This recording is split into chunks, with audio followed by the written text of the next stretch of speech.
ስለዚህ ዮሐንስ ወንጌል ላይ ብቻ ከሚገኙ ታሪኮች አንዱ የኒቆዲሞስ ታሪክ ነው። ኒቆዲሞስን 3 ጊዜ ነው የምናገኘው።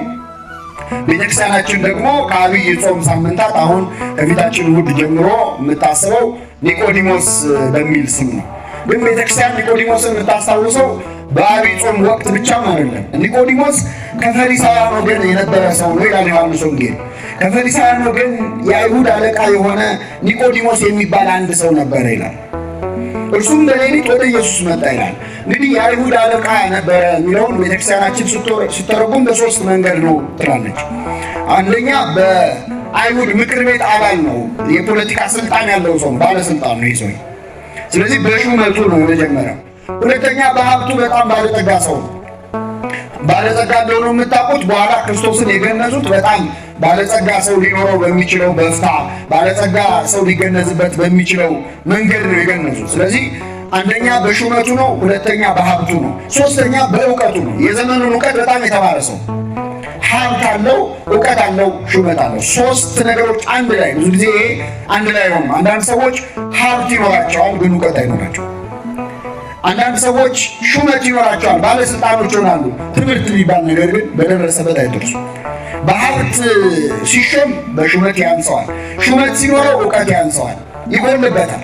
ኒቆዲሞስ 3ቱም ነገሮች ነው ያሉት። ምሁረ ኦሪት ነው፣ የዘመኑን እውቀት ያወቀ የአይሁድ መምህር ነው፣ ከረበናት አንዱ ነው። ከእውቀት ብቻ አይደለም ደግሞ ባለጠጋ ነው፣ በጣም ባለሀብት ነው።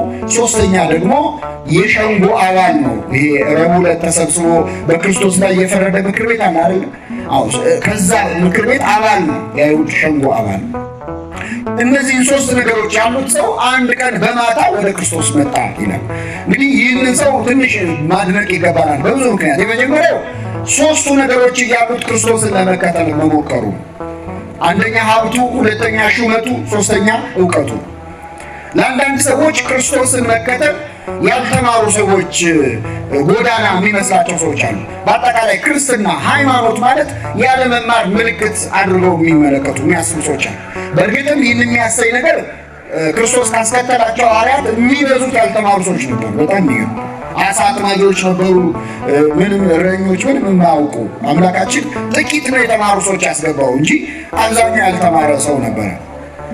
ያልተማሩ መሆናቸው በአንድ ወገን ትህትናም እንዲኖራቸው አድርጓል። አሁን ሐዋርያት በሙሉ የተማሩ ፕሮፌሰሮች ቢሆኑ ኖሮ ክርስትና ወደኛ አይደርስም። ቁጭ ብለው ሪስክ ያጠናሉ አይደለ? አሁን ይህ ክርስትና እኮ ቢስፋፋ የሚያመጣው ችግር ሲሉ ጥናታዊ ጽሑፍ ሲያቀርቡ አሁን ድረስ ክርስትና አይደርስም።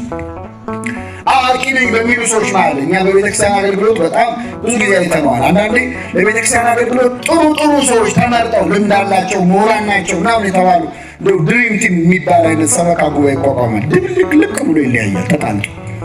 ከእኛ እውቀት በላይ የሚሰራው የማድረግ እንትን የጊዜ ነገር ነው። እውቀት የኛን እውቀት አይፈልገውም። ምንድን ያደረገው አሳ አጥማጆችን የገጠር ሰዎችን የሚበዙት ከ12 ሐዋርያት እኮ 11 የገጠር ሰዎች ናቸው። አንዱ የከተማ እሱም ይሁዳ ነው። ይቅርታ አድርጉት፣ ይሁዳ የከተማ ሰው። ከዛ ውጭ ሌሎች የገሊላ ሰዎች እና ይሁዳም ትንሽ ኮፈስ ያደረገው ንቀትም ስላለበት የመሀል ከተማ ሰው ነው ነው ከነዚህ ጋር በቃ አይነት ስሜት አለ።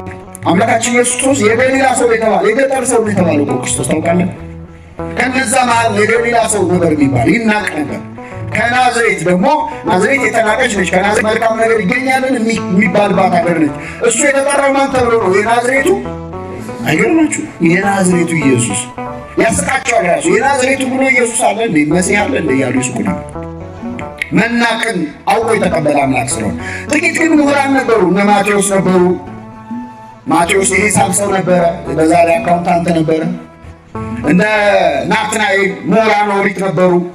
ጥቂት ብቻ ነበሩ። በቼስ ደግሞ ያስፈልጋል እውቀት የሚያስፈልግበት ቦታም ስላለ፣ አብዛኞቹ ግን ያልተማሩ ሰዎች ነበሩ። ስለዚህ አይሁድ ያልተማሩ ሰዎች ሃይማኖት አድርገው ይተቹ ነው። ሐዋርያት ሥራ ምዕራፍ 4 ላይ ጴጥሮስና ዮሐንስ መጽሐፍ ጠቅሰው ሲያስተምሩ ሲሰማቸው እነዚህ ሰዎች ያልተማሩ አይደሉ እያሉ ሲገረሙባቸው ነበር።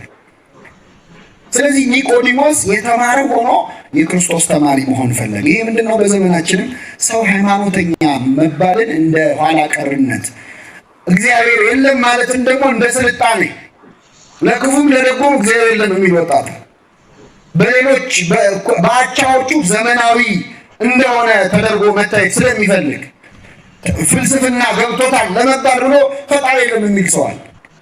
ሁለት ሶስት ጥያቄ ብትጠይቀው በአግባቡ መከራከር መመለስ የማይችል ሰው ግን የወሰነ ሰው አለ። ለምን? ትንሽ እንደው ዘመኑን የመጠነ ሰው መስሎ ለመታየት ማለት ነው። ኒቆዲሞስ ይህንን አልፎ የመጣው ያልተማረ ሰው የሚያሰኘውን እንግዲህ እግዚአብሔር ይላል የአንደኛ ቆሮንቶስ ምዕራፍ 1 ቁጥር 26 ላይ የዚህ ዓለምን ጥበበኞች ያሳፍር ዘንድ የዓለምን ሞኝነት መረጠ ይልና ብዙ ጥበበኞችን አልጠራም ይላል። ብዙዎችን ጥበበኞችን አልመረጠም። በሉ እስኪ ብዙዎችን ምኖች ምንም ግን ጥበበኛ አልመረጠም አይደለም፣ ብዙን ያልመረጠው ጥቂቶችን ግን መርጧል። ከነዚህ መሀል ኒቆዲሞስ አንዱ። ስለዚህ ኒቆዲሞስ የመጀመሪያ የምናደንቀው የተማርኩ ነኝ ብሎ አናውቀውም ክርስቶስን ነው። ሊማር መጣ፣ በትህትና መጣ። በዚህ ደነቀ።